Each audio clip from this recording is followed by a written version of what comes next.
abubuwa guda 10 da mai azumi ya dace da su. Ku tsaya ku saurari wannan bidiyon daga farko har ƙarshe, kuma da Allah ku mana sharing din wannan bidiyon saboda ɗan uwa su gani su ma su amfana. Ko kai ikhlasi da niyya yayin azumi don Allah kadai, dan gani ko yabon mutane ba.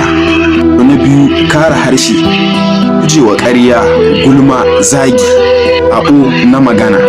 Na uku shine kare ido da kunne da ya kalli ko ya saurari abin da Allah bai yarda ba. Abu na hudu, kun manta ba ku mana share din bidiyon nan ba fa. Sannan abu na hudu, karatun alqur'ani. Ko ita karatun alqur'ani domin Ramadan wata ne na alqur'ani. Abu na biyar, yawaita addu'a ba musamman kafin buɗe baki ma lokuta na dare. Abu na shida, ka yawaita zikiri da salati, ko da ambatan Allah yana ƙara lada da nutsuwa da kwanciyar hankali.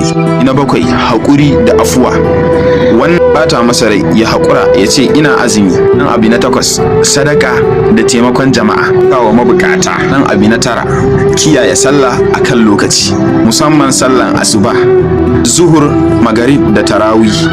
Nan abu na 10, gujewa alfasha da gardama, saboda azumi ba yunwa kaɗai ba ce, tarbiyya ce. Bidiyon nan kuma na sharing muna tare daga nan har ƙarshen azumi, za mu ringa kawo muku abubuwa na ƙaruwa insha Allah. Allah ya karba mana, amin summa amin. Nagode.